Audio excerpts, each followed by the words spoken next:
How do you see the community's role in regards to what's happening on campuses locally? Say a little bit more about what you mean by community. It's such a big thing to answer a question with a question. What do you think? That's great. The Lubavitcher Rebbe of blessed memory has a beautiful piece in the Haggadah about the Rasha, the evil son. It says that were he to be in Egypt, he would not have been redeemed. And nowadays, the evil son would not have been redeemed in the times of Egypt, but today we leave none behind. And I think that would apply to the issue of the vote, that any Jew that would be disenfranchised by virtue of the fact it was Erev Pesach, that's an attack on all of us. No student should have to choose between their Passover preparations and being involved, engaged in their college community in advocacy in support of Israel. So I believe that's an attack directly on all of those students, and indirectly an attack on every single Jew in the area. It's been good to hear that local organizations and institutions have condemned this behavior on the part of those who pushed for the vote.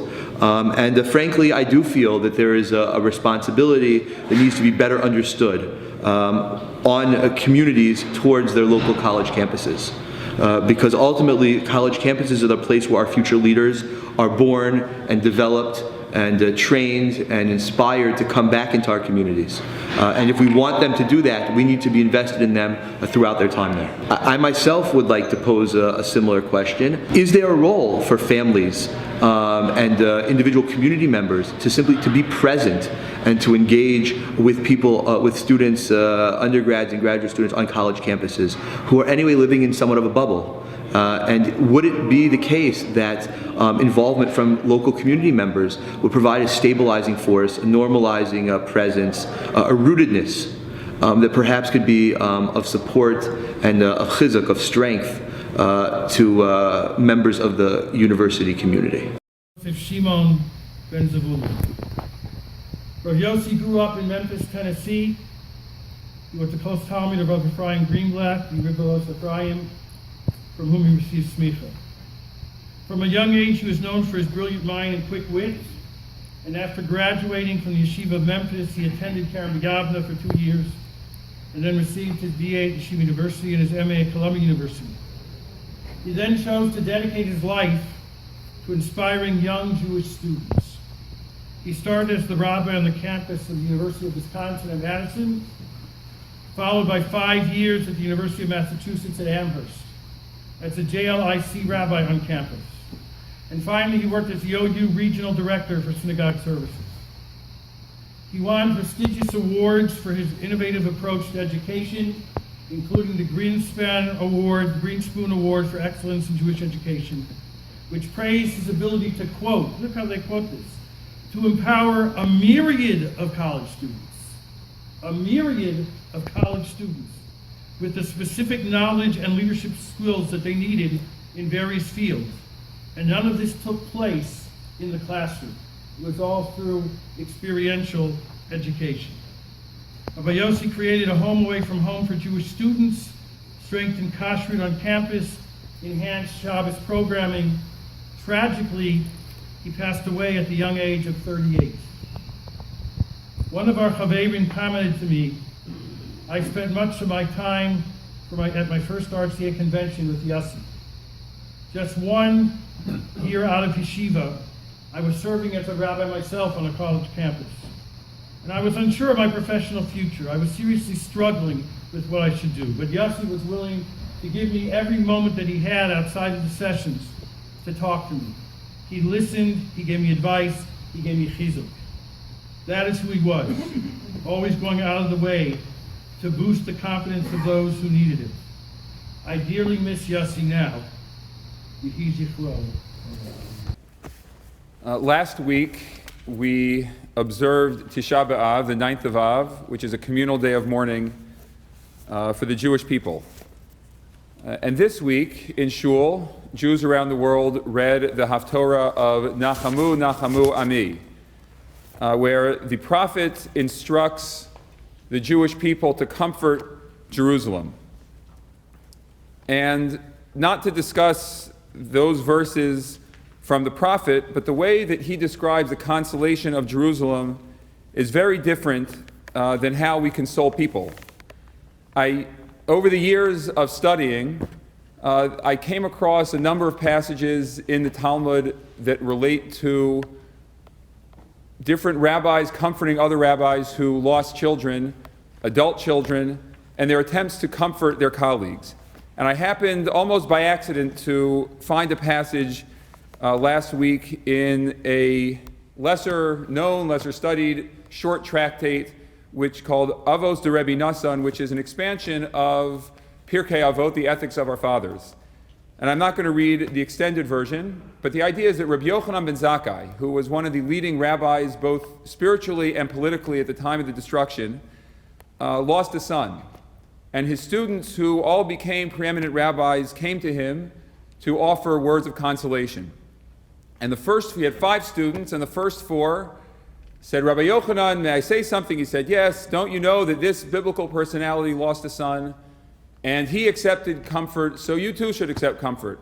And to each of them he said, how is this helpful to me? Right? This is not comforting to me that just because Aaron or David or Eov lost a child, that should somehow comfort my pain.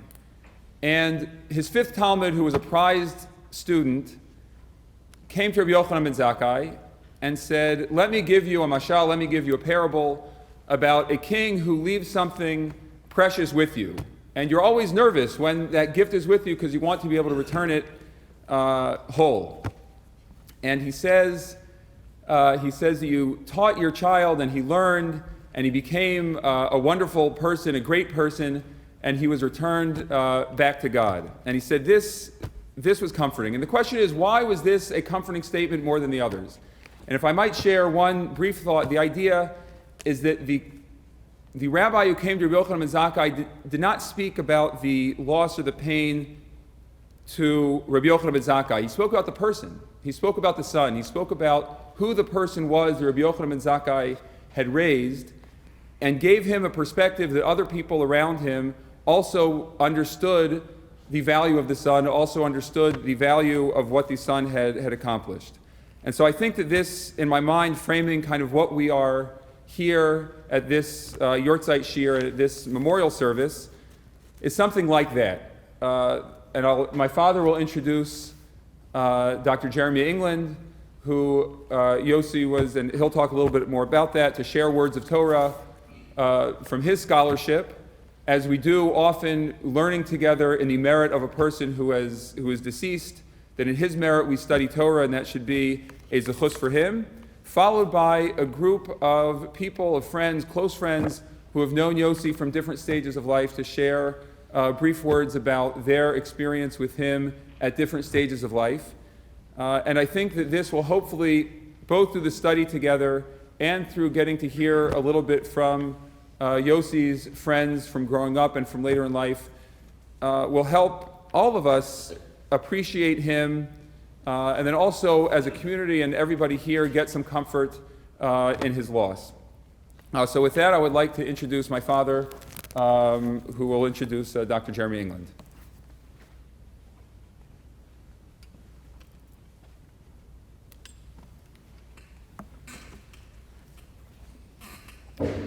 Thank you. Welcome to everybody.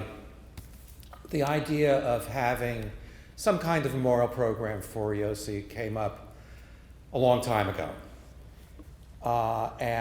Ellen asked me, well, who would you like to have as a guest speaker? And I had my short list. And the short list had one name on it. It had the name of Dr. Jeremy England. And the story that I know, which may be half the story, and as the late Paul Harvey might say, you'll hear the rest of the story from Dr. England himself. What I knew was that Yosi was charged with the responsibility of reaching out to the Jewish communities in Cambridge, and that included MIT and Harvard. And it was in that context that Dr. England and Yosi met. Their work relationship grew, their personal relationship grew. And I'm very grateful that Dr. England has agreed to speak. What I knew then, at the time, was that Dr. England was affiliated with the physics department at MIT. And what I did not know until much more recently, like last week, that Dr. England has left MIT and is now working to develop a lab with GlaxoSmithKline, a pharmaceutical company, and has attained smicha, rabbinic ordination from Rabbi Brovender. Mazal tov, congratulations. He will give a talk entitled Predicting Nature in a Created World, From the Dreams of Joseph to the Miracles of Moses.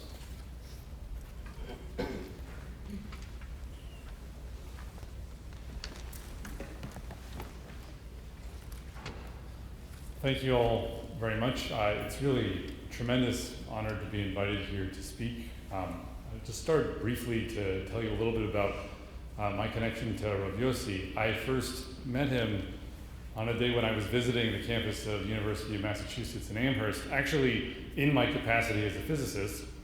I was giving a talk in the physics department there, but because of someone here today who was a student of Rabbi Yosi's, who had invited me to speak in the Hillel House at some point at UMass Amherst, I ended up having the opportunity to do two kinds of teaching in one day. And so we interrupted my schedule in the physics department, and I went over to the Hillel House for lunchtime.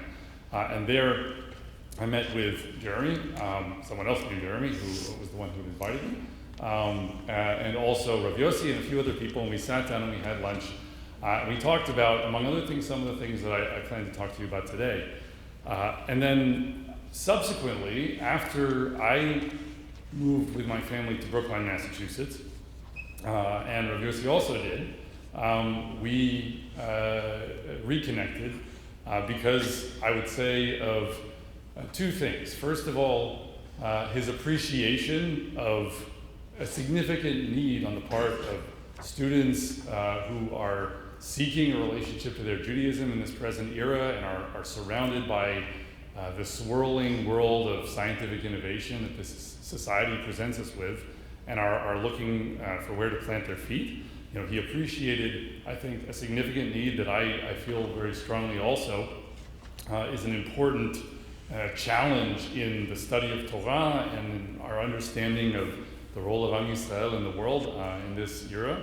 And he also had a very entrepreneurial eye and sort of saw potential, perhaps, where I did not, and reached out to me and convinced me that we should work together on some projects through the OU, through the Orthodox Union, basically doing outreach and education for communities in New England, and particularly trying to target students, and talking about science and talking about Torah together. You know, this was something I was kind of starting to dabble in, but I think what Rav Yosi Zichrono Livracha really understood is that there was a lot of impact to be had if we were, thoughtful about it and organized about it.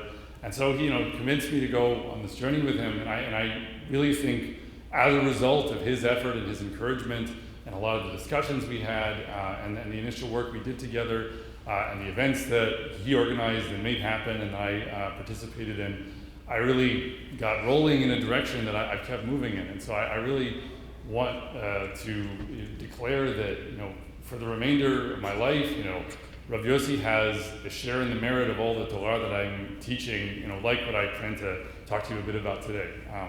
And I'm certainly grateful to him and always will be for the role he played in that. So with that, I want to talk to you today about a topic which I think is at the core of what he and I were trying to start telling people about in some of the events that we did together, and other ones that I've spoken at since then. So I am a physicist and a biologist by training. I didn't really know a lot about Talmud Torah and Judaism before reaching semi-adulthood, where I already was kind of grown up as a scientist in my studies, and then encountered it relatively late during my education, and fell in love with Am Yisrael and Eretz Yisrael and Talmud Torah and all the rest. And so I've over the last 15 years or so, I've been kind of figuring out, as a scientist, how I react to and understand what the Torah is teaching us about what the world is, and also sort of vice versa, as someone trying to act in the world through Torah. You know, how do you make sense of what science is? What does the Torah think science is?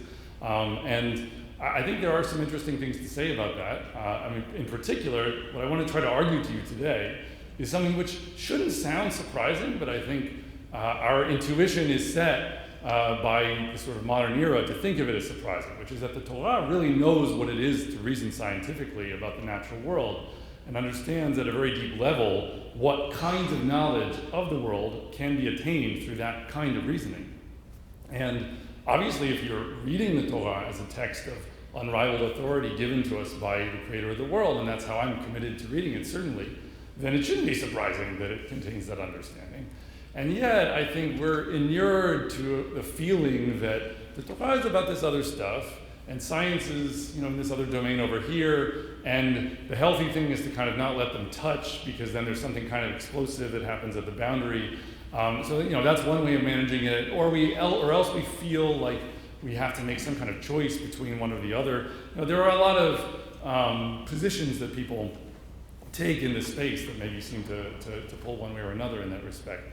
And I think that it's actually quite an important message to try to get through in this era, and I believe this is something that Rabbi Yosi also really appreciated very fervently, and this was a passion that we shared, that it's quite important to find a way of talking, especially to young students, but really to all of Am Yisrael, in a way that helps them resolve that tension, because it's such a central feature of the world in which we live, with all the technological development and all of the constant discovery of new scientific knowledge, that there needs to be a way of keeping your feet planted in Torah and in Avodat Hashem, without walling oneself off from the world, and at the same time without being sort of swept away by the authority with which scientists seem to speak about what the world is and how to understand what's true. So the first question then is, how do we start to look in the Torah and find, sort of the thread to pull on in coming to understand something about what the Torah's notion of what scientific reasoning is? And there are different places that you could try to motivate that. I think we tend to think that we should be looking at the beginning, and indeed you might, but at the very beginning of Sefer Bereshit, it seems like we should be thinking about the creation of the world as it's described there, and how to map it onto the Big Bang, and where do dinosaurs fit in, where do apes fit in. There's a kind of a standard approach to this, and I think there are things to be said there.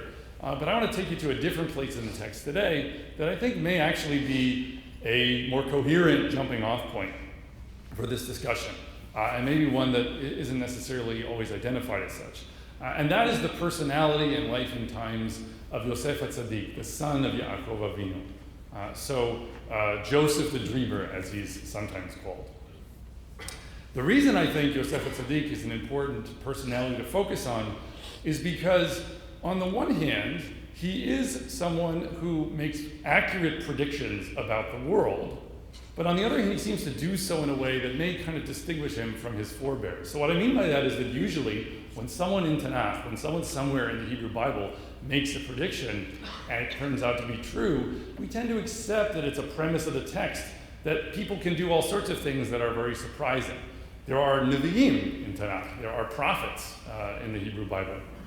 And when they say things that will be true in the future, it is perfectly acceptable as a premise of the text they were reading that maybe God simply told them and that's how they know, but there isn't necessarily some other way to have access to that kind of knowledge.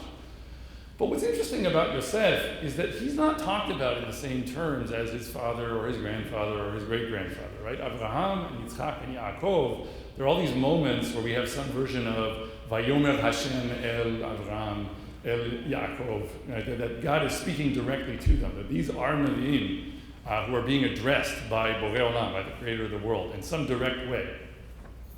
When you talk about Yosef HaTzadik, he does refer to God as the way that he knows something. When he's explaining himself to Paro, and we'll get into the story and how it unfolds in a second, but if you'll let me kind of jump ahead a second. So he does, when talking about the predictions that he makes, give credit to God in some sense, but there's no moment where we're told by the text that God is speaking directly to Yosef.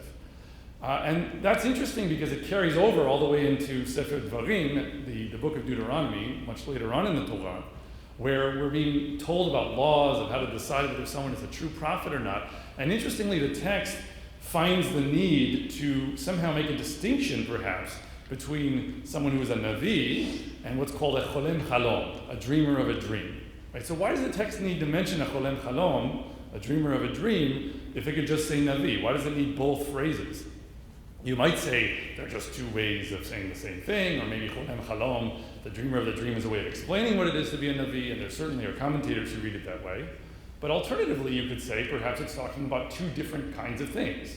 And now that raises the question, what does it mean to be a dreamer of a dream if it's not to be a prophet, if it's not to be a Navi? So now let's just do a very quick redux of the story of the life and times of Yosef Tzaddik. He is one of 12 brothers, the 12 sons of Yaakov. He's the favorite son, and he has dreams. Right? He tells his brothers about two dreams that he has. The first, that they're binding sheaves of grain, and the brothers' sheaves bow down to his sheaf of grain. And the second, that he sees the sun and the moon and the stars, and there are 11 stars that are, and the sun and the moon that are bowing down to his star. And in both cases, his family members interpret these dreams to mean that he seeks to rule over them. And that turns out to be correct, right? Ultimately, much later on, everyone's bowing down to him in Egypt. And so it's so easy for us to look at that interpretation and say, oh, that must be what the dream meant, because it turned out to be true. But the question is whether there are other possible interpretations of the same dream that are also accurate. And in fact, there is one. So what else happens with Yosef? His brothers don't like him, so they sell him down into slavery in Egypt. And then he ultimately, through a series of events that we won't review now, ends up in the court of Pharaoh, where he accurately interprets the dreams of Pharaoh to prognosticate an agricultural cycle of booms and busts in Egypt lasting 7 years of each. And then he proposes a grand project of commodities market speculation, essentially, with the backing of the state to buy low and sell high and even out the bumps. And ultimately, he looks like the hero of the story in the short term because he's saving everyone from famine, ostensibly, right? They were going to starve in the lean years, but because they store food in the fat years, then they have food to eat when they otherwise would not have. But what's interesting is that if you now just focus on that aspect of his story, you can go back to the dreams that Yosef had himself and told his brothers about, and they have another interpretation that's suggested by the text. The second dream could be the explanation of the first one. He is going to be a better farmer than his brothers. That's why their sheaves of grain are bowing down to his sheaf of grain. Why? Because he's going to be a better astronomer, right? That his star is also, standing above theirs in some sense. That the stars and the sun and the moon are bowing down to him. So what could that mean? Well, we take for granted in the present day that telling time is really easy. We just look at a clock or look at a calendar. But if you're trying to know when to plant and when to reap, as it says in Emeth, and you're trying to decide that in the ancient world, your best chronometers are up in the sky, right? That's the predictable part of the world that you can attach to and pay attention to and get the timing of in such a way that you can now learn this is when you plant and this is when you reap, and all sorts of other details of how to be a good farmer. So what's interesting is that this theory of who Yosef is and what he's successful at is saying, yes, he can predict the future, but perhaps he's predicting the future more so in a way that we might liken in the present day to a natural scientist. He's appreciating that there are regularities and predictabilities in the natural world, and that if you can notice those, some of which are more obvious and some of which are less obvious, right? The motion of the stars is a less obvious thing to understand than the motion of the sun, and the moon is maybe in between, right? But you have different kinds of levels of subtlety and predictability that you can discern. But if you figure that all out, there are things that you'll know about the future that other people won't know. And then it becomes an economic proposition, right? If you can predict the future in ways other people can't today, then you can do well in the commodities market, among other things, right? So Yosef, in this version, looks more like a scientist and maybe a financier and maybe a politician, but maybe not so much like a Navi and like a prophet. And he may give credit to Kadosh Baruch Hu, to the Holy One, blessed be He, for the way the world is arranged such that he can predict it. But it sounds more like the way he understands Hashem's role in the world is as the orchestrator of natural laws that the world will then be seen to obey, which is a different concept of Hashem's role in the world than other ones that we see elsewhere in Tanakh. Interestingly, we can look in Torah itself for some kind of confirmation of this idea of who Yosef was. Because if we go all the way to the end of the Torah and look in Parshat Vezot HaBracha, where Moshe Rabbeinu is giving his blessings to the different tribes, it is interesting in light of this claim about Yosef that the blessing he gives is for Geresh Yirachim and Tvuot Shamesh. It is for the bounty of the moons and the crops of the suns. That there's a explicit connection being drawn in doubles now between a celestial body on the one hand and agricultural bounty on the other. And so it's confirming perhaps this idea that one of these things is connected together with the other one. So, what does all this mean? Well, I think that if we just left it at that, you would say, okay, so that's nice. It's interesting that the Torah may have some idea of what it is to reason about the natural world in some kind of more scientific way, where you just notice that there are things that are predictable about the world that you can discern if you're clever. But the question is, what is the point of that? And I think it's a general principle that I find is very illuminating when reading Chumash and more generally Tanakh in our tradition, is that commentaries of this kind don't exist simply to sort of wave hello to you and tell you that they're there. If the Torah is showing you that it knows something about the world and the human condition and what it is to reason in certain ways, it's not just kind of to impress you or reassure you that it's smarter than you. It's because it has a commentary to make about what it is to relate to the world that way. And so we shouldn't just be looking here and seeing whether there's someone in Tanakh that we might call a scientist. What we should now ask is, what are we being taught about what that worldview consists of and what its advantages are and what its limitations are? So to start by giving it the most credit possible, Yosef clearly looks like the hero of the story, as we said. There's a whole bunch of people who are going to starve in a famine, including his entire family, but because of what he does in Mitzrayim, in Egypt, there's food for people to eat, and his brothers and his father ultimately all come down to Mitzrayim in order to eat there, and their lives are saved. And even Yosef says explicitly that Hashem sent him there in order to allow him to deliver them in this way and to save them. However, there also is another aspect to Yosef's story, which if we zoom out a little bit, we have to acknowledge should make us more uncomfortable with how this all plays out. Because as a kid, when you're reading the story, you sort of stop at the point where the family is reunited and people are forgiving each other and everyone is eating, and it just seems all good. And then there's this laboriously lengthy passage in which everyone in Mitzrayim comes to Paro and to Yosef as the famine gets harder and deeper, and first sells their, they give their money, I don't remember the exact order, there's their land, there's their livestock, they ultimately sell themselves, their very lives, to Paro, because they say, Lama namut, why should we die? You know, we're going to starve, and we will give up everything in order to have food.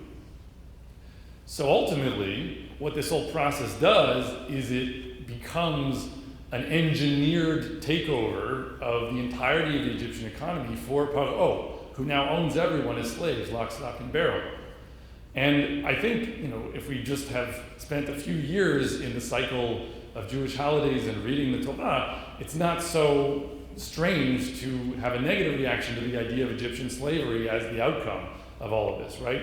It might be argued that if we were trying to come up with one point that Torah has to make to us, it's that Egyptian slavery is bad and we don't want that and we're trying to get away from that, and our whole definition as a people is exit from that state and escape from that state and struggling to be moving away from it instead of moving back towards it. So if that's true, then we have to ask ourselves, what is the driving force here that we can feel positive about in scientific reasoning, and yet at the same time, how do we kind of temper that or cradle it or bound it in some way so that we don't get carried into an uncomfortable direction? Because somehow it seems like the text is saying that if you just take the idea of relating to the world as a scientist relates to the world to some kind of extreme, it goes off the rails somehow, or it leads to some, problematic situation where our ultimate commentary on it as Ovdei Hashem, who don't want to be Ovdei Paro, we don't want to be the servants of Paro, we want to be the servants of Hashem, we ultimately have a negative judgment if things are ending in Avdut to Paro, in slavery to Paro. And indeed, in the personality of Yosef as a whole, it's interesting that you can even identify a broader theme related to this idea, because Yosef HaTzadik spends a good part of his life either in prison, because he gets thrown in jail at one point, or imprisoning people, because he puts his brother Shimon in prison, or as a slave, because he's a slave for a good part of his life, or enslaving people when he's working for Paro. Overall, there's this whole sense of constraint and restriction and limitation that shoots through the whole of his story. And so the question is, what is this sense of constraint and limitation, and where is it coming from? I think that the place we have to look for the antidote to this is in the opposite to Yosef, the other side of the coin that comes out as the Torah unfolds. And that is Moshe Rabbeinu. Moshe Rabbeinu, in innumerable ways, is the opposite to Yosef, in diametric opposition, where you can line them up on 25 different scores, and they seem to be kind of inverses of each other. We don't have time to go into all the different details of that. There's a wonderful midrash that even sort of points towards this point by talking about the two arks that were carried in the desert by Bnei Israel, one of which was the casket of Yosef HaTzadik, and one of which had the Luchot HaBrit, the tablets of the covenant, and that these are almost the same thing, but sort of being held in opposition to each other. There's this real sense in which Yosef and Moshe are being held as opposites. But what I want to focus on is just a few examples so that we can kind of get a sense of how this works. One of them is that Yosef spends his time planning very far ahead so that people will have food to eat, right? His whole story is he's thinking 14 years ahead to the end of the famine and when there's going to be enough food or not. Moshe is the opposite of this, right? Because he is leading people out into the desert just with their matzah and only enough water for 3 days, and just assuming, Hashem will provide. So it's the complete opposite, right?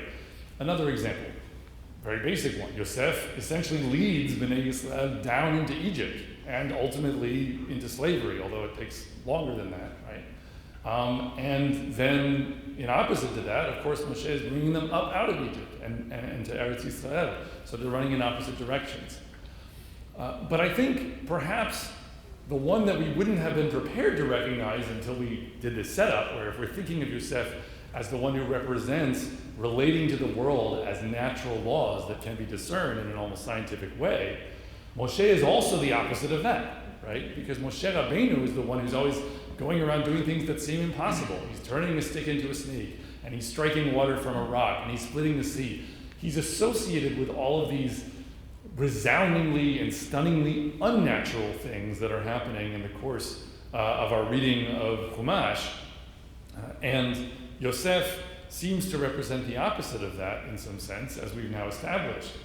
But what's interesting is the other side of this way in which they run anti-parallel, because what we're saying is that Moshe is the one who is disrupting natural laws, while Yosef is kind of affirming them or representing their regularity.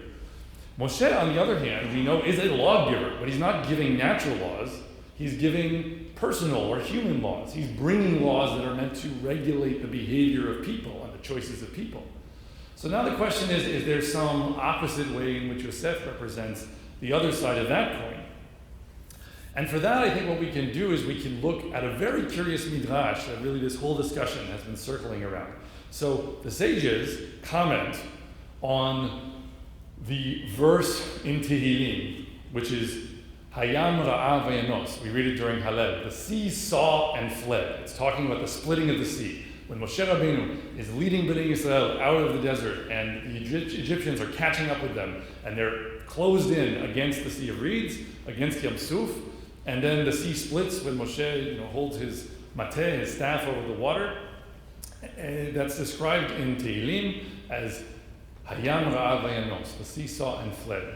And what Midrash Rabbah tells us is that there was something specific that the Pasuk is referring to, that the sea saw. What did the sea see? It saw that Moshe had brought Yosef with them, because one of the things that happens at the end of Sefer Bereshit is that Yosef extracts an oath from his people that when they leave Egypt, because he knows they will, they have to take him with them to Eretz Yisrael. And of course, the simplest reading of this might be simply that the sea split in the merit of Yosef's love for Eretz Yisrael, and that's a very legitimate way to read it, right? That he was so committed to returning to Eretz Yisrael that he was looking hundreds of years ahead, because he's the great planner, he plans ahead, right? And he says, take me back with you. So in the merit of that love for Eretz Yisrael, the sea split so that they could go through. That's a perfectly reasonable way to read it. But there's another aspect that we can now notice here, because that doesn't explain something that we get in the explication of this cryptic statement by our sages. They don't just say it was because the sea saw Yosef. It says because it said of him, Vayanos achutza. Right? So what is that? The sea saw and fled is Hayam ra'a Vayanos. The sea saw and fled. Fled is Vayanos. And it says of Yosef in the Torah, Vayanos achutza, that he ran outside. When did Yosef run outside? He ran outside when he was a slave in the house of Potiphar, and the wife of Potiphar was trying to seduce him. And he had a choice to make in that moment, right? He could have done at least two different things. He could have complied with her importunations, and that would have been the wrong thing, as he says. He says it would have been a sin against God. So instead, he does the other thing. He runs outside, Vayanos achutza. And if you go to that passage in the text, it says Vayanos, Vayanos, Vayanos, over and over and over again. So what Chazal, what our sages are picking up on, is they're connecting this Vayanos, talking about the splitting of the sea, to that moment in the life of Yosef, and saying something about that moment is significant with respect to this question of why the sea split. So what could that significance be? Well, I think that there we have to look for, again, the opposite to Moshe, right? We said that Yosef is about natural laws, Moshe is about personal or moral or human laws. And Moshe is breaking the natural laws. So what is this aspect in which Yosef kind of completes the foreblock? What I argue to you is that Yosef in that moment is unpredictable. What he's representing in that moment is his capacity to make choices, right? That he's a human being confronted with a situation, and he could go one way or he could go another way. And until he makes that choice, no one can decide what it's going to be for 100% certainty. They may have a theory, they may have all sorts of psychological and neurological measurements or assessments that they could do, and they could try to make some judgment. But it will always be up to a person in the moment that they make the choice to decide what it is. Because HaKadosh Baruch Hu identifies himself as a Hiyeh Asher Hiyeh. I will be what I will be. Right? And until it is, we haven't yet determined what it is. So, if Moshe is making laws that make people's behavior more predictable, what Yosef is representing is that the unpredictability of people in a moment of moral decision is what he is emblematic of as this individual personality who's confronting a situation with moral implications in his life. And it was in the merit of that choice, and also in response to the character of that situation, that the sea is splitting. So what I mean by that is that we think of the sea normally as a piece of the natural world, right? Seas don't make choices. Seas are inanimate objects in a sense, or at least they may move around a little bit, but they're not necessarily, like people in the way that we usually attribute the capacity for choice to people. But what the sages are locating here is that just as the human heart can be idiosyncratic and can have choices to make which are not made until the moment when it happens, so too must any other part of creation ultimately also have that idiosyncrasy hidden within it, which can be revealed at a time when HaKadosh Baruch Hu chooses to make it apparent. And I think the most important thing in all of this to bear in mind is that when we're trying to understand the role that miracles play, that nisim are playing in the lives of the people who experience them, the important thing is to think about their relationship with their Creator at the moment that they make a choice and at the moment that they plead to Him. Because the world is partly predictable, and Yosef's relationship to the world represents that predictability, but it's also partly unpredictable, right? And Moshe represents all these moments when the world can do things different than we expect. But the reason that the splitting of the sea can be associated with the moment when Yosef makes a choice in such a significant way is because it's reminding us that nisim are not violations of natural law that stand outside the character of a world that's usually behaving in predictable ways, but rather that they are the moments when the unpredictability of the world that is always present and possible aligns with what we understand to have meaning and significance with respect to our moral responsibility and our relationship with our Creator. So I think, just to kind of round up and pull things back together, we live in an era right now where we may start to appreciate to some degree the critique of the extreme relationship to a scientific worldview that perhaps the life and times of Yosef are pointing towards, perhaps, to some degree. Because Yosef is, on the one hand, attributing the predictability of the world to the one who created it and giving all due credit to HaKadosh Baruch Hu, to Borei Olam. He's saying, look, the world is predictable, but only because Hashem made the world in a way that it's discernibly predictable, to me. And so he's not saying, I have all the power, or I arrange the world, or he's not putting himself in the place of God. The question, though, is if you keep on talking about the world in that way, if you keep on only conceiving of it as being fully described and summarized by the laws that seem to govern it, according to your best judgment, do you really maintain your ability to have the right relationship with HaKadosh Baruch Hu, with the real creator of the world? Or do you end up having the wrong relationship to something else? Because the laws of nature are actually things that are kind of a work in progress, right? We're just gradually figuring out how it all works, and we keep on inching forward. But at the end of the day, at any given moment, what we think the laws of nature are really our own creations and contrivances and conceptions. And if we say that's what Hashem is, if we only relate to Hashem as the one who wrote down those laws that I actually made up, then we're not becoming servants of Borei Olam, of the real creator of the world. We're becoming servants essentially of a person or of a human construction. And that is the failure of Dut in Mitzrayim, right? That being a servant to Paro, being a slave to Paro in this reading is about giving oneself over to worship of a human God king as an idol, when you thought what you were doing was giving all credit to the king of the world for creating the laws that seem to govern it. So as an antidote to this, we have Moshe, who comes along with his nisim, with his moments of unpredictability that are a signature and a stamp that HaKadosh Baruch Hu puts on the trajectory we take through life, which is not always behaving according to our expectations or according to the laws we think that govern the world. It's a chance for Hashem to reach in and show us his hand and remind us that part of how he manifests himself in the world is by acting in ways that are beyond our comprehension. And we are most ready to recognize that hand when we are seeking a relationship with him and when we're willing to give credit to him when the unexpected teaches us something or strengthens us when we're seeking to make a moral choice. And that, I think, is a message that I'm myself deeply committed to trying to bring out into this world and society, because I think it's one that constantly is getting beaten back by the onward advance of, let's say, unquestioning reverence for scientific knowledge, which is useful but not deserving of unquestioning reverence.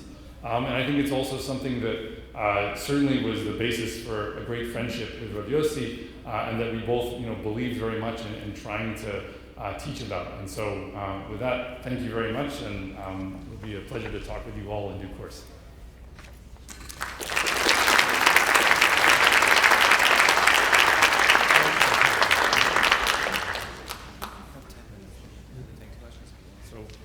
I guess we have a little time if people have any comments or questions to have a little bit of discussion. I'm wondering how you put together too that, so Joseph got back to the land of Israel, but Moses never got to go.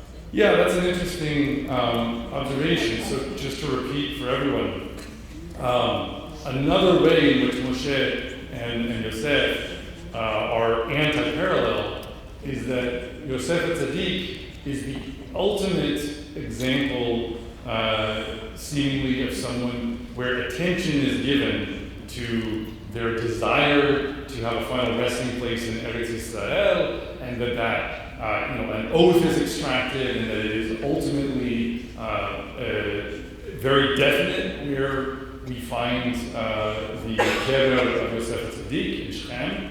And Moshe Rabbeinu is the opposite of this, because the Torah is very explicit, saying, "Ad hayom hazeh," until this day we do not know where Moshe is.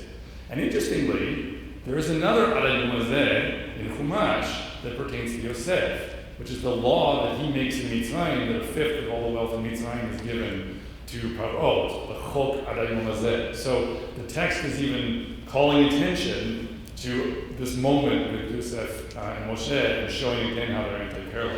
It's a great point. I have actually a question. I don't quite understand something. I want to know about the use of stars in biblical times. We know that they were counted for Shabbat, but were selecting stars, were they insignificant things out there that people had no appreciation really for, or were they things that were considered mystical and godlike? What role does the star play in biblical times before astrophysics?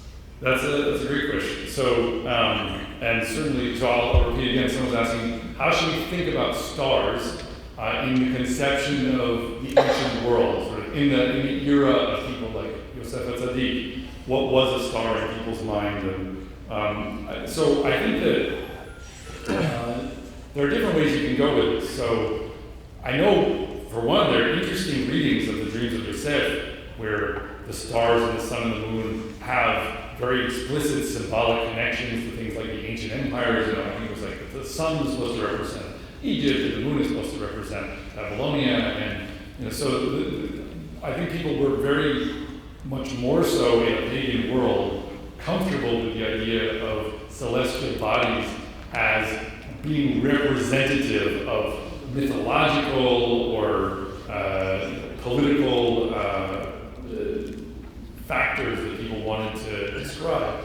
And more generally, I think that what has to be said is that we need to give the ancients, meaning the ancient pagans that Tanakh is telling us, we don't want to do the things that they were doing, we need to give them the most credit possible, because I think that we're so far down the path of the appropriate derision that prophets like Yeshayahu have for pagan idolatry, that we just treat it like, who would even do that? It's just nonsense, But really, I think we're very convinced now that that doesn't make sense or doesn't work. But we need to give people credit and say, there were lots of very smart people a long time ago. People are not really getting smarter. They're getting more knowledgeable, or they're having cultures that allow them to amass accurate knowledge and maintain it more effectively.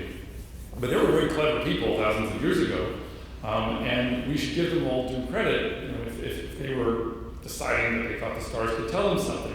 So I think that in that sense, if we caricature astrologers in Babylonia or amongst the Greeks or whoever else as just believing complete nonsense that had no value whatsoever, then we risk, I think, missing part of the point, which is that talking about being an Oved Kochavim, a servant of the stars, as I'll call these pagans, the point is not necessarily to believe in a cartoonish way, oh, that star, that represents this person who was someone's dog in some myth, and now they're a star there, and I can look and wave at them. The point is that stars represented the most predictable thing in the world, right? We live surrounded by technologized predictability. We have watches and smartphones and cars and airplanes and everything.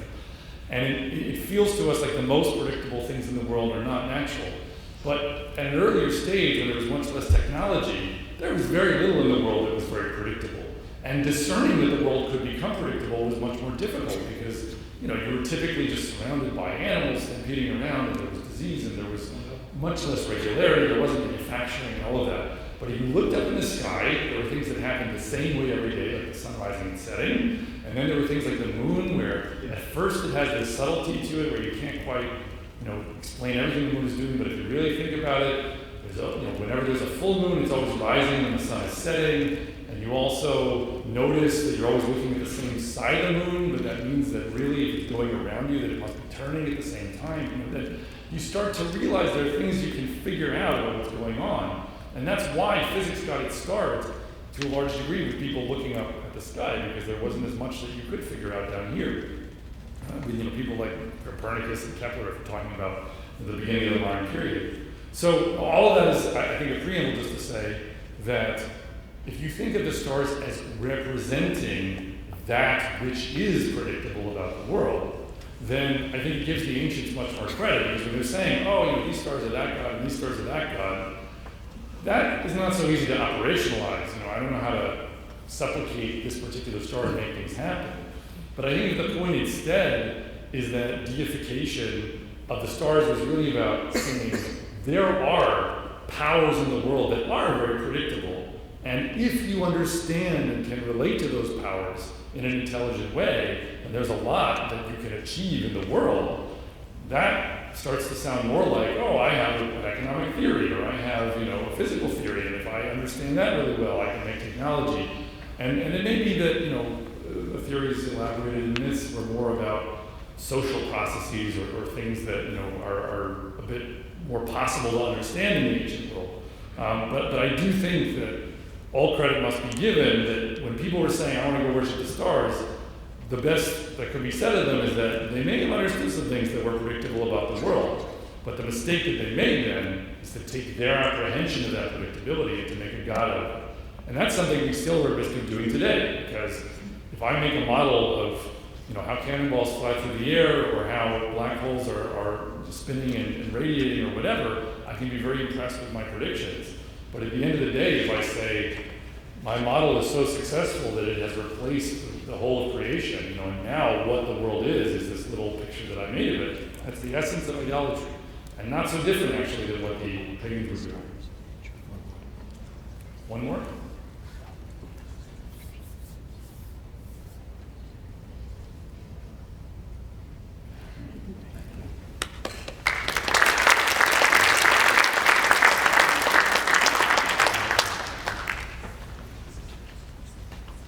Thank you for that fascinating talk. And I'd like to shift over to part 2 of the program, which is words of remembrance from friends of Yosi. And I'm not going to come up in between everybody, so there are 4 friends who will come up and speak who knew Yosi from different parts of life. Amir Levine Reich, and Mati Frogel, and Rabbi David Hellman, and Jeremy Kibitz, with Rabbi Finkelstein to follow. And so with that, I'd like to call up Amir to share words.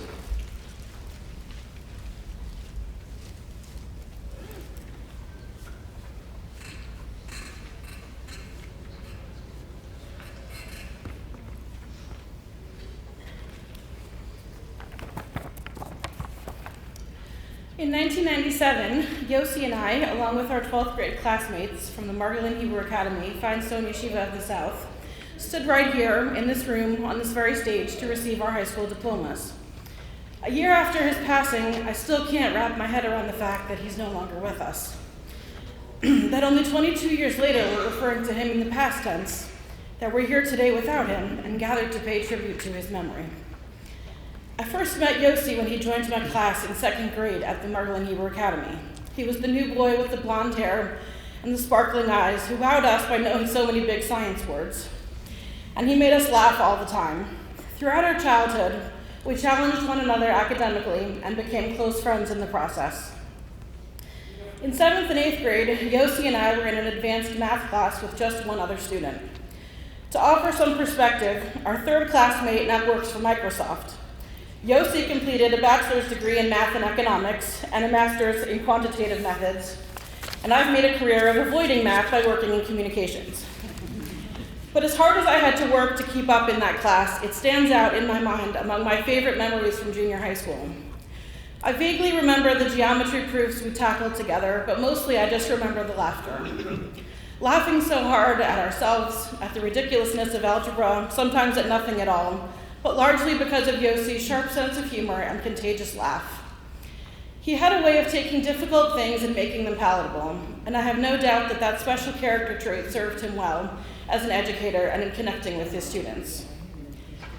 In high school, we ran in the same circle of friends and became very involved in NCSY, traveling together to many Shabbatons in St. Louis, Kansas City, and Omaha. We hung out together with other friends nearly every Friday night, whether it was mingling on the corner at Branford and Yates, attending an oneg, or playing board games in someone's living room, and usually polishing off a pan of Duncan Hines brownies before the night was over. No matter the weather conditions, or how late the hour, or how far out of his way it was, Yosi always made sure no one ever walked home alone. I gave Yosi one of the first kippot I ever crocheted.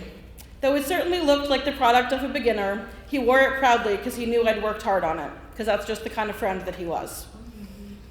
We both studied in Israel after high school, and we hung out often during our breaks from learning. Yosi took his Torah study and religious growth very seriously, but one of his stated goals for his time in Israel, at least as stated to me, was to get into the building at Midreshet Lindenbaum in Jerusalem where I was studying. Those of you who know Yosi will understand the completely innocent intent behind this personal challenge. One Friday morning during our gap year, he called me from the security desk in the lobby of my dorm, insisting that I come downstairs and head into town with him and another mutual friend, or he was going to make good on his promise to sneak into the building. He had me in stitches and terrified of getting kicked out of school, but that was Yosi.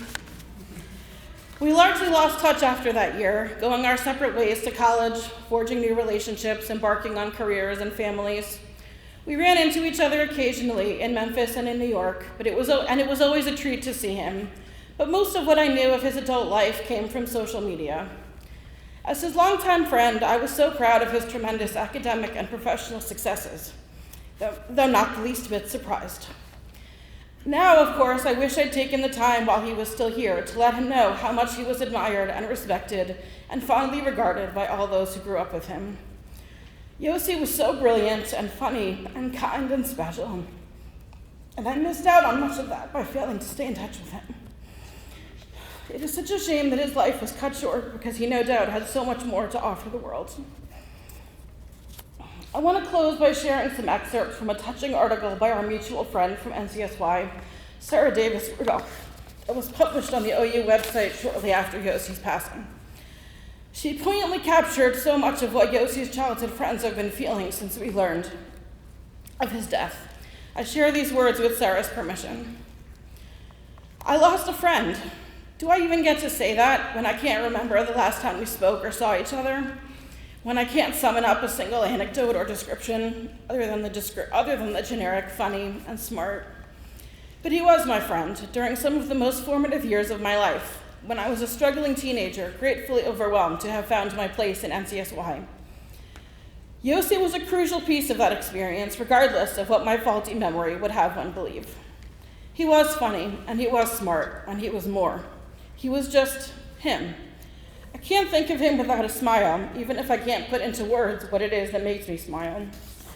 We did silly things and had conversations, meaningful and important ones, even if I can't seem to recount a single one. He was just Yosi. Those who knew him understand how much that really says, even if we can't quite articulate it. The best I can do is picture the look on his face when we talked. I see his smile, and I can't help but smile too. I see the attention in his eyes, but also the twinkle, letting me know that he understood and respected me, yet wouldn't make the mistake of taking either one of us too seriously. Life was more fun with him there. I wish Yosi could know how heartbroken we all are at our loss, even those who, like me, had barely been in touch for years. I wish you could know how we are all lamenting that we missed our opportunity to maintain an active friendship with you for all those years, and how important you were and are to each of us. We are instructed in Pirkei Avot, Knei lecha chaver, acquire for yourself a friend. The commentators discuss what this means, but maybe it doesn't really matter what type, what brought you together, or the precise nature of your interactions. Maybe not everything has to be defined or measured. Maybe some friendships are just there, and pure, and beyond our understanding. I wish all of us could know and remember that there are people out there we care about who may not even know it, and that there are certainly people out there who care about us, though we may not know it, even if we can't quite articulate what it is about each other. I wish at times like this that we could all just tell each other, because all those positive connections are worthy of investment. Acquire for yourself a friend, and don't let them go.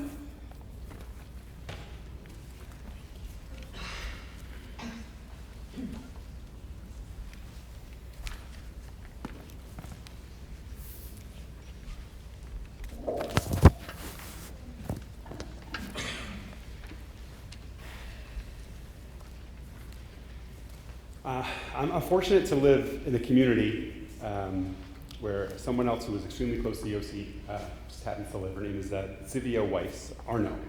Some of you may know the name or not. She and I were close in different ways, but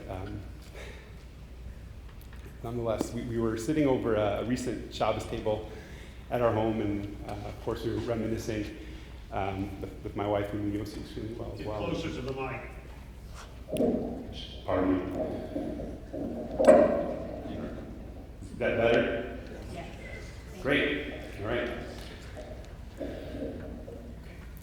We were reminiscing about, wow, that is better. We were reminiscing about our experiences with Yosi, and my wife, who knew him extremely well, threw out a question there. She said, Mati, Tzivia, what's the one word you use to describe Yosi? And of course, he has a little bit of experience with this. Okay.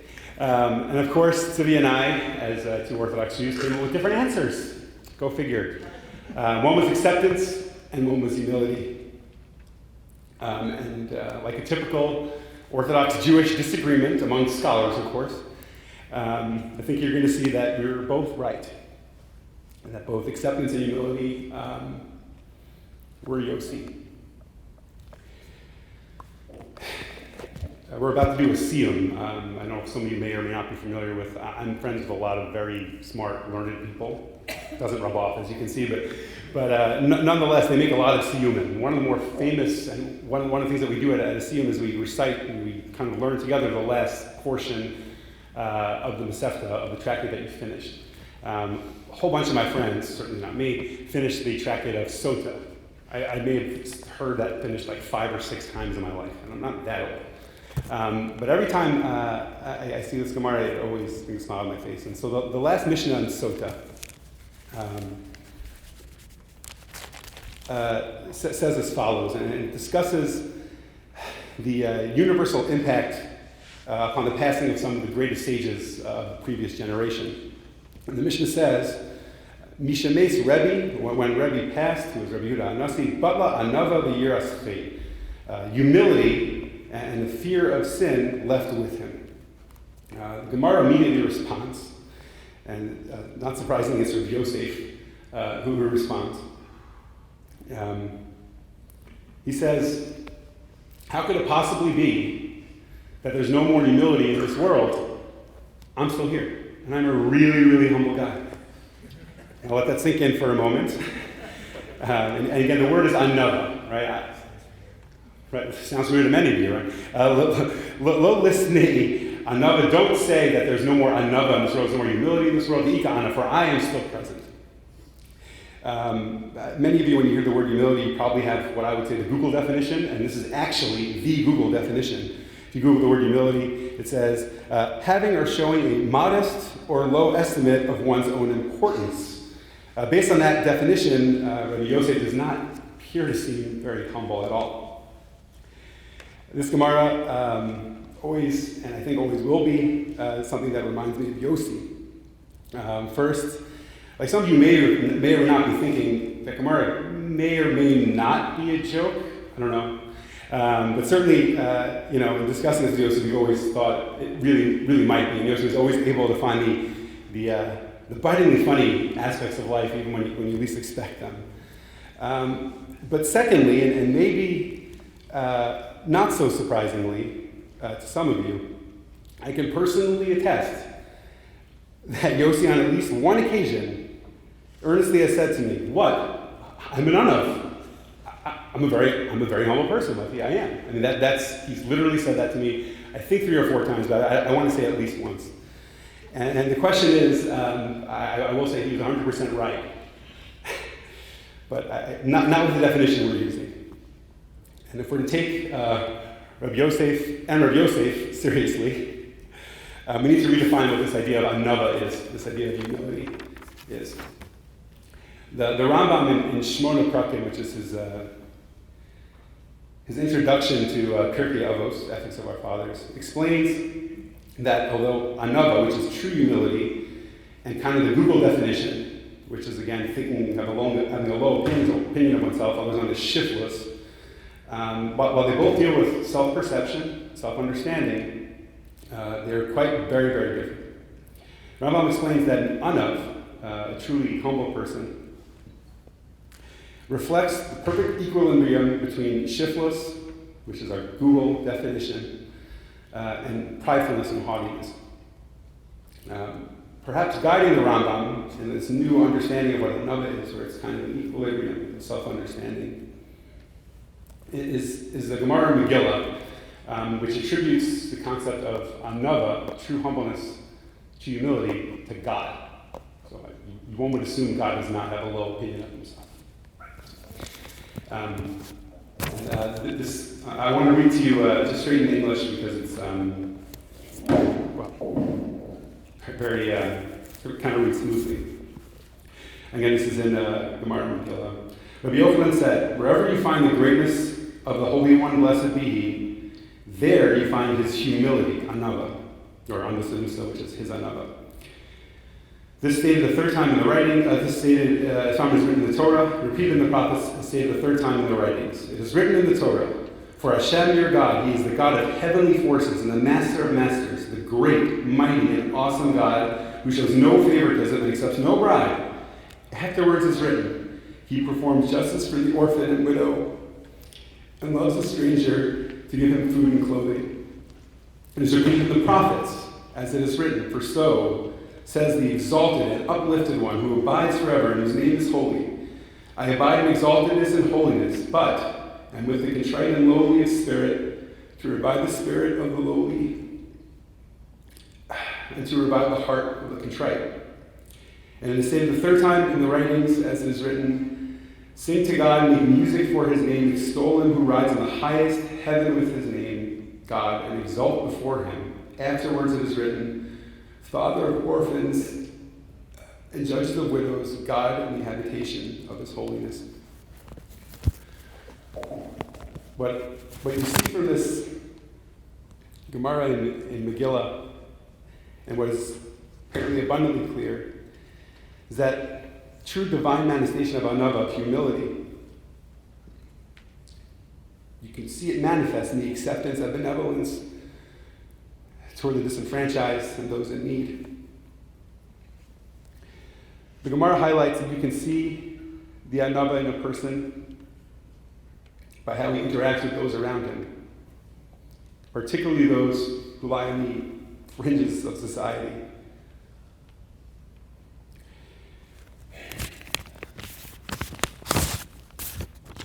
Rabbi Lord Jonathan Sachs, in his essay, The Greatness of Humility, eloquently explains how an Anav understands himself and how this understanding colors all of his relationships. I'm quoting Rabbi Sachs. Humility is not low self-regard, that is shiftless. Humility means that you are secure enough not to need to be reassured by others. It means that you don't feel you have to prove yourself by showing you are cleverer, smarter, more gifted, more successful than others. You are secure because you live in God's love. He has faith in you even if you do not. You do not need to compare yourself to others. You have your task, they have theirs, and that leads you to cooperate, not compete. This means that you can see other people and value them for what they are.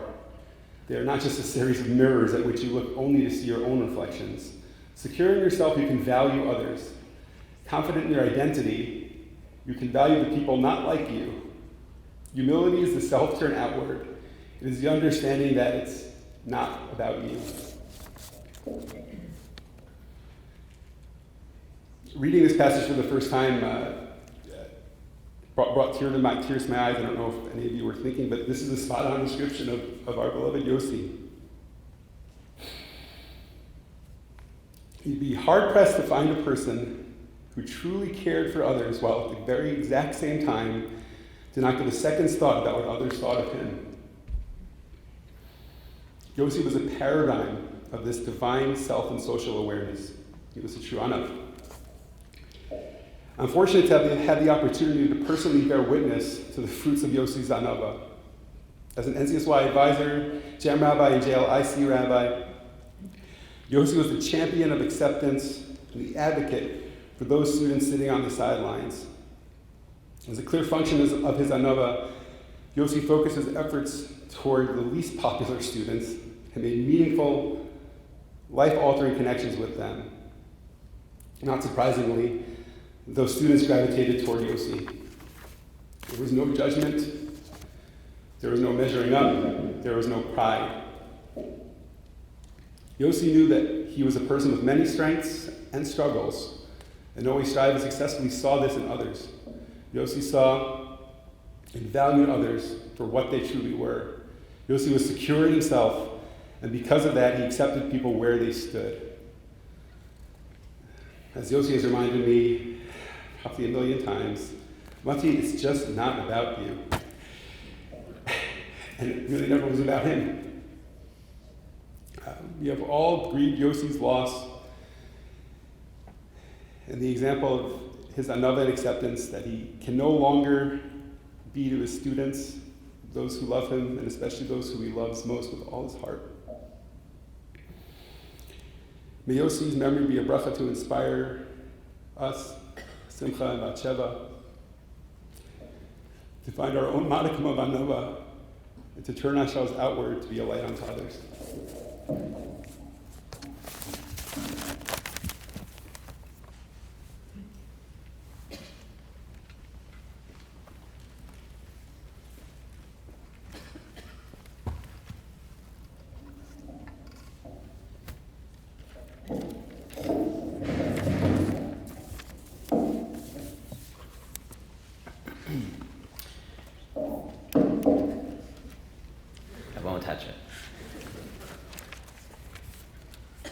I first want to thank Stan and Ellen and Eitan for giving me this opportunity. I was a friend of Yosi's for about 15 years. We met when I was in college. He had arrived before me at Yeshiva University. And we were friends and spent time together during those years at YU, the years immediately after YU, in Smicha, in the New York area. And then we didn't lose touch, but we didn't see each other very often for a number of years. But then we reconnected in Boston. I had moved to Boston about 5 years ago to be the rabbi of the Young Israel of Brookline. Yosi at the time was at Amherst. And then especially his last year when he was in the Boston area and he had moved to Brookline, and he had taken on the very big position to be the OU's, the Orthodox Union's, regional director of New England and Eastern Canada. So I certainly was a friend of Yosi, but perhaps the perspective that I add to some of these other remembrances is that I can also speak not only as Yosi's friend, but also as a rabbinic colleague, and also some remembrances from Boston and Brookline. There are many places that I still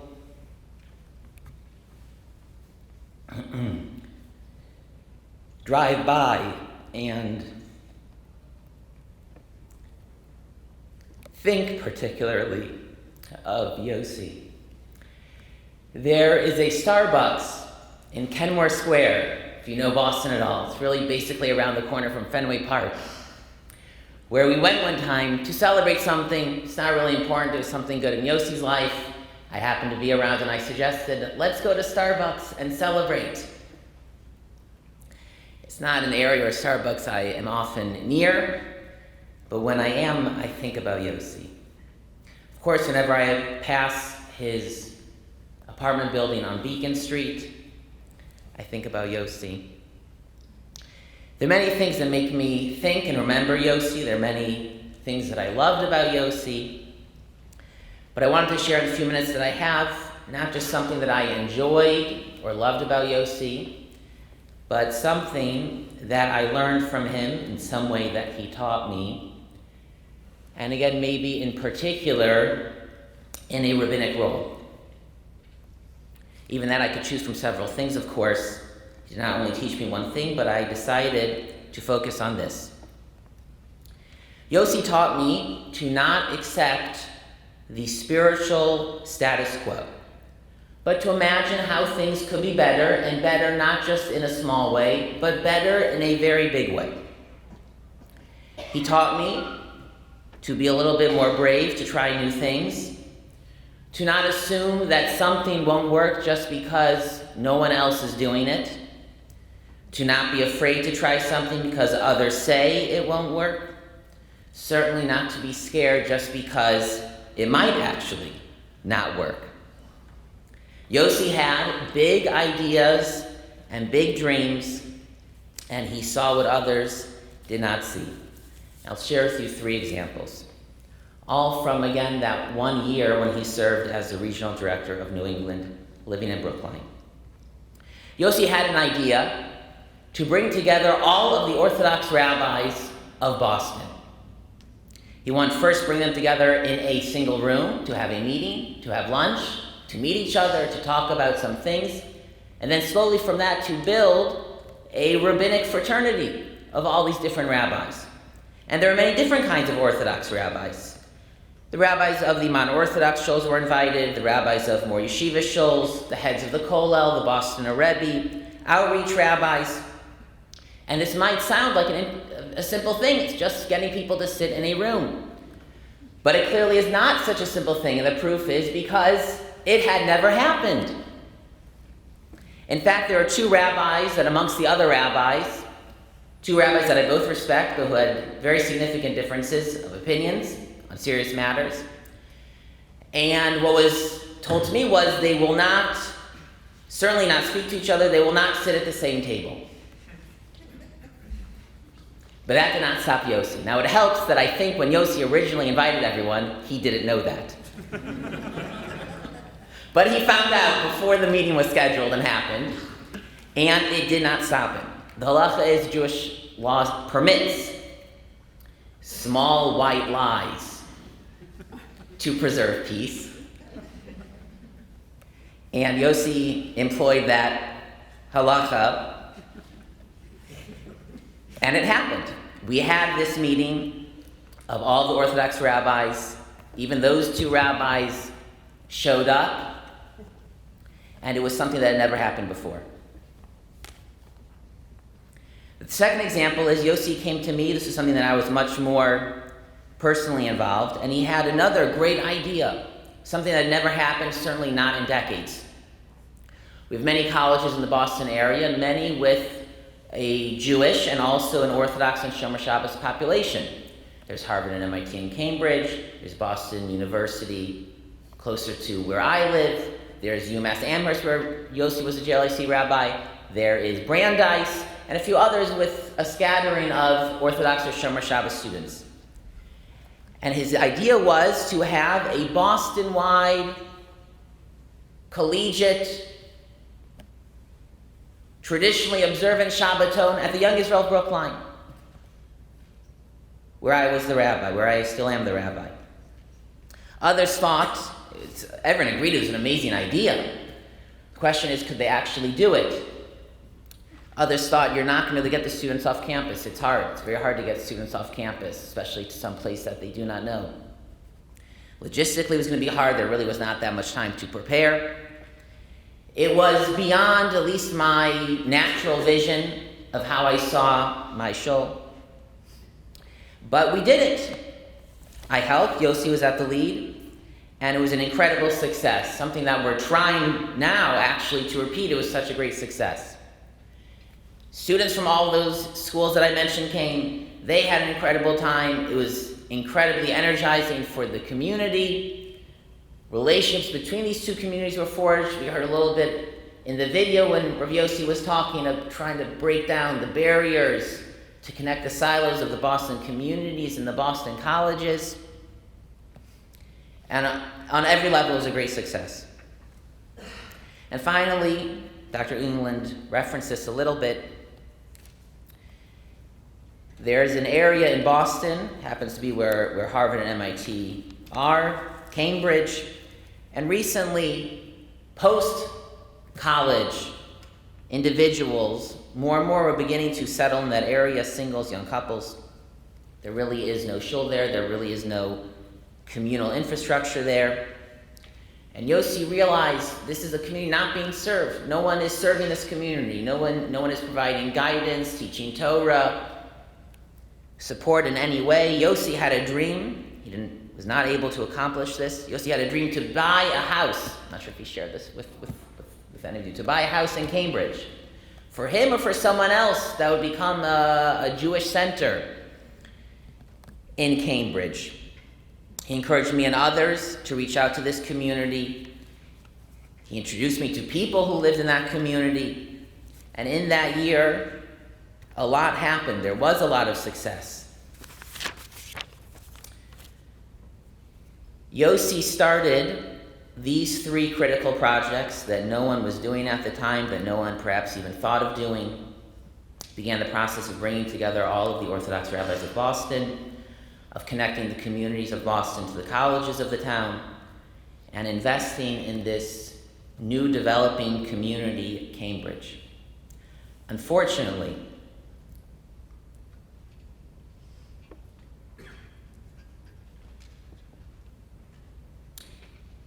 he did not have the opportunity to do more, which he certainly would have.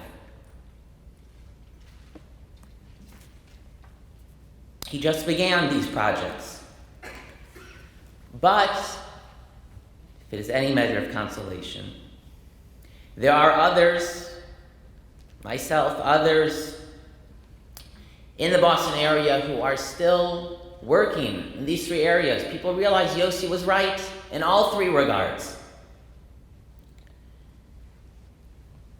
And his ideas, his inspiration, his example in these 3 particular areas are still very, very much bearing fruit today, all to his credit and to his merit. These are just 3 examples of Yosi's great accomplishments in the Boston area in that 1 year. And they are 3 ways of how he taught me to never be satisfied with our spiritual state or accomplishments, both as individuals and as a community. There is always more to do. We can think big, we can dream, we can be brave, we can take risks. We can think, we should specifically try to think not about what others are doing, but what others are not doing, and to do all of that with joy and enthusiasm. And this is one thing that Yosi taught me, one way that I remember him and always will.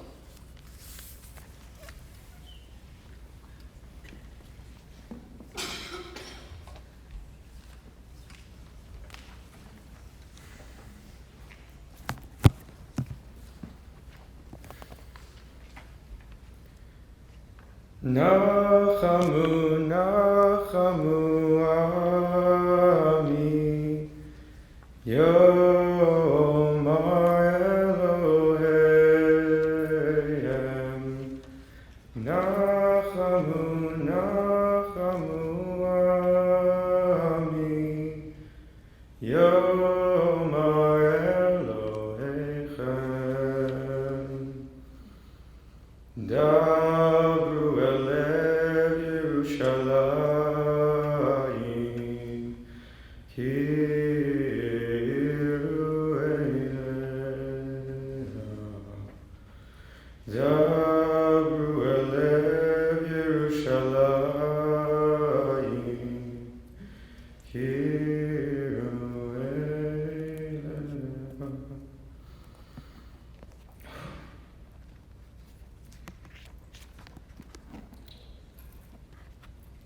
I've tried to figure out how to speak about this for a while. Starting is the hardest part, so I'm not going to start with my own words. I'm very privileged to work at the Orthodox Union in a capacity very much connected with Rabbi Eisen. A lot of his Sfarim are currently in the OU. Anyone who was privileged to visit him at UMass probably knows that he had more bookshelves in his office than any other furniture, including chairs. I had many meetings standing with him or sitting on the medicine ball. One sefer that was sitting out had something written in the beginning that I just wanted to start with. Dear Yossi, Mazal Tov upon your becoming a bar mitzvah. You made us proud the day you celebrated your bar mitzvah in the show. But more important is the direction you're learning, and this script is really hard, and observing is headed. Continue to bring much nachat to your parents, grandparents, teachers, rabbis, and Klal Yisrael. Sincerely, the E. Greenblatts. So, our Rav Ephraim Greenblatt, Zecher Tzadik Livracha, was a Rav in Memphis and very well respected, and also Rabbi Eisen's Rebbe.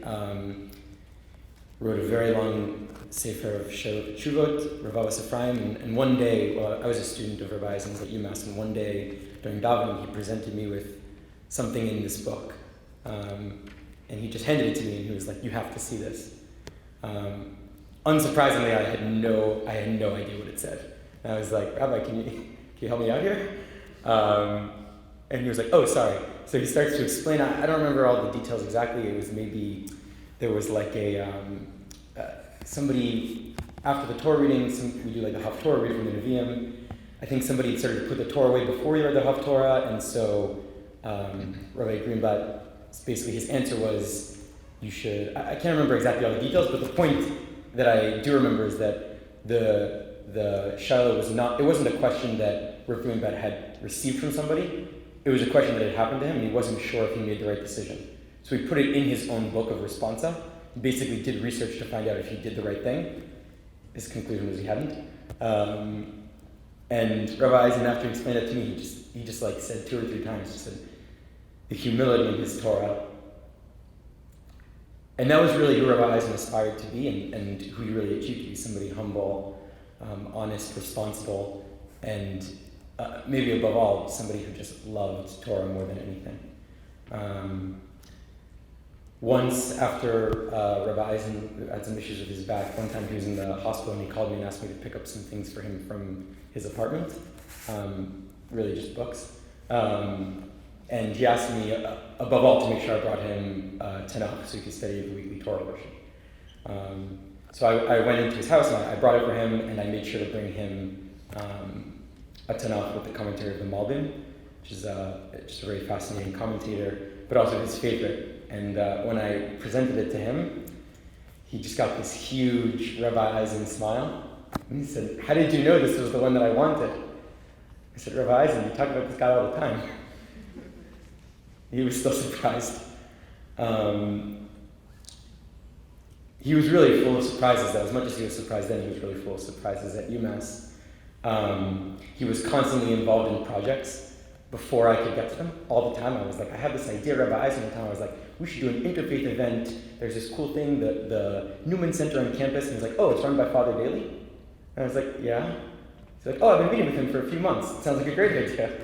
It's like, oh, I got involved in student government. I was like, what if Rabbi Eisen, we did a project with student government together? He was like, that's such a good idea. I was just meeting with the head of student engagement at UMass. It's like, every single time you could not meet this guy. He wasn't just full of surprises, though, in terms of the work he was doing on campus. The numerous meetings he was going to that none of us even knew about until suddenly came up somehow. I once asked him to write a recommendation for me to be part of a program, and again, in classic Rabbi Eisen fashion, he BCC'd me on the recommendation.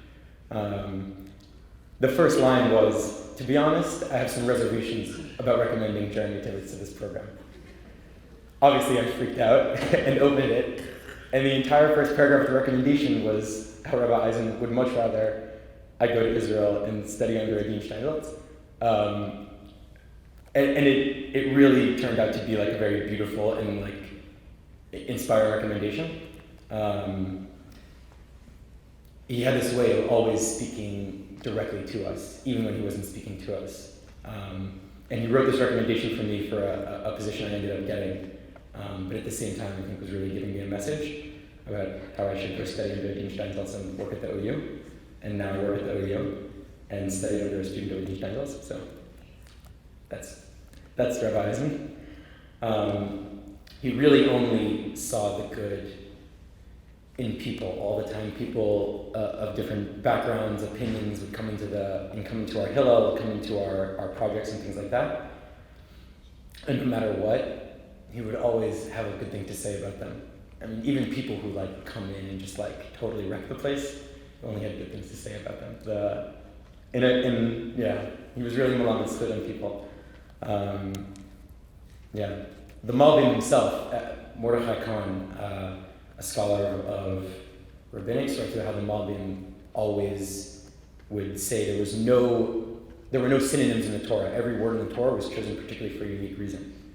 And I think Rabbi Eisen always really saw every single person as here for their own reason. There was no two people who had the same purpose. There was no person who was superfluous. All he ever did for us was empower us. He was my first Rebbe. I know for many people he was their first Rebbe. And part of what made him such a good Rebbe is that he thought you were his Rebbe. I organized with him a mystery Maccabee on a Hanukkah, a gift exchange. Of course, I signed myself to get a gift from Rabbi Eisen, who doesn't want a gift from their Rebbe. I didn't know what he was going to get me, whatever, and he gave me a book in which to write my own Divrei Torah, which was so much more powerful than anything else he could have given me, because he cared so much that I would be able to share to, that I would be able to give to. He knew the power of blank books and what it would mean to fill them.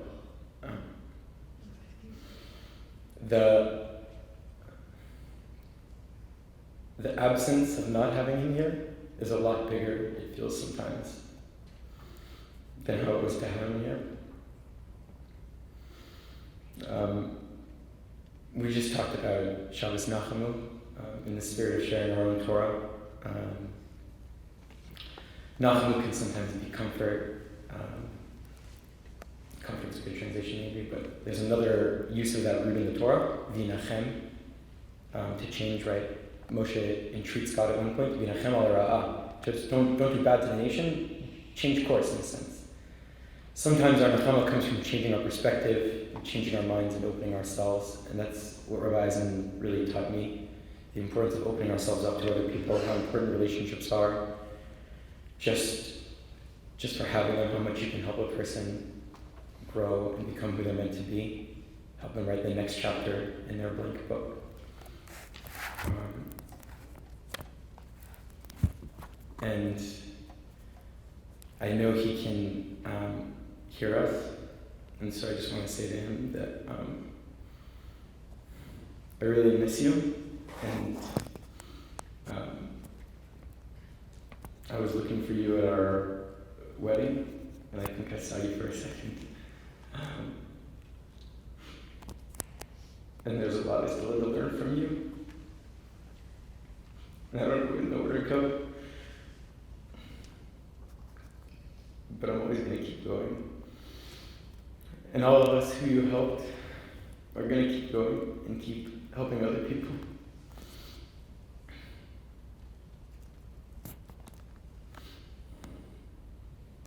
And we'll go from collective sadness to collective joy.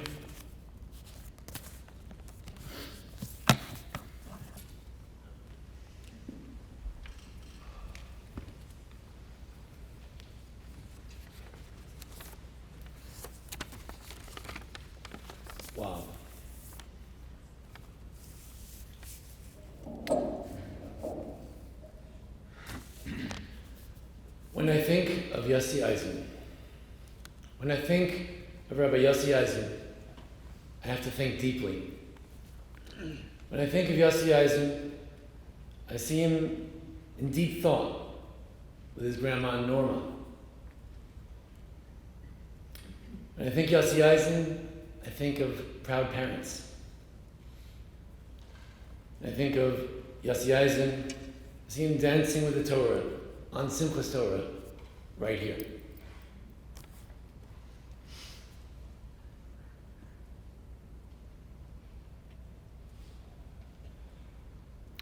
When I think of Yosi Eisen, I think of him giving an insightful, brilliant Dvar Torah. When I think of Yosi Eisen, I think of late night schmoozes in which he specialized. When I think of Rabbi Yosi Eisen, I think of a man so bright, I never understood what his master's was in. I never understood. When I think of Yosi Eisen, I think of students connecting to Judaism in new ways, as you've heard. When I think of Yosi Eisen, I think of his influence on others. When I think of Rabbi Yosi Eisen, I think of his activism on campus. When I think of Yosi Eisen, I think of a tactful warrior against BDS. When I think of Yosi Eisen, I think of a fighter for inclusion.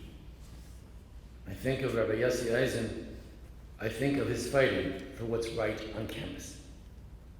When I think of Yosi Eisen, I think of his connecting people. When I think of Rabbi Yosi Eisen, I think of a loving father. When I think Yosi Eisen, I think seeker. When I think Yosi Eisen, I think idealist. When I think Yosi Eisen, I think of a love of Torah. When I think Yosi Eisen, I'm sad for his loss. When I think Yosi Eisen, I thank God for the chance to know him and for all that he did here on earth. When I think Rabbi Yosi Eisen, I think of his great contribution to Judaism and to Jews. When I think Rabbi Yosi Eisen, I think of his passing as a great loss for Judaism. When I think Yosi Eisen, I think of all those who spoke today who were so clearly inspired by his life. When I think Rabbi Yosi Eisen, I think of deep, insightful thoughts like the one shared by his friend, Dr. Jeremy England. When I think of Yosi Eisen, I think of all of this. And this I know for sure. All who loved him, and me too, and I too, will always think of Rabbi Yosi Eisen. Beloved son, father, nephew, grandson, student of Rabbi Ephraim Greenblatt, teacher of many, inspiration to many, Rabbi Yosi Eisen, Harav Yosef Shimon ben Zvulun.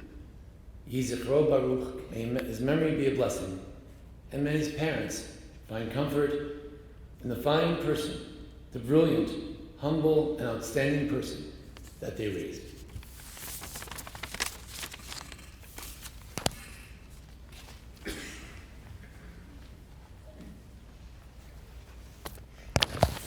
Thank you to everybody who came today. Thank you to all of the speakers, to Dr. England, and to everyone who shared their remembrances. Thank you to Shoshana and Mara and Jeremy for helping to organize this Yahrzeit Shiur. I'd like to close with one thought, which is based on the passage from the Avos Rabbi Nassan that I quoted at the beginning, where Rabbi Yochanan ben Zakkai says to a student who consoled him, "You consoled me as people do," which is a strange comment in the course of the passage. What does he mean, you consoled me as is the way of people? And I thought that in the context of this week of Shabbos Nachamu, that the consolation from God that God instructs the Jewish people to give Jerusalem is the return of the Jewish people to Israel, to Jerusalem. And that is not something that people can offer in words of consolation.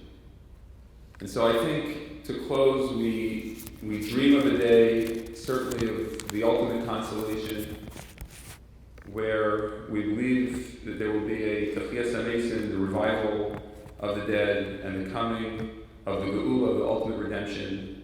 And with this, as Jeremy said, we'll go from communal sadness to communal joy. And I hope that we all today have received some comfort in the words of all those who shared, and thank you again for coming. At this time, we will have Mincha. Here, if people would like to stay for Mincha. So the men are here in the middle section. The women's section is on either of the two sides. And thank you again, everybody, for coming today.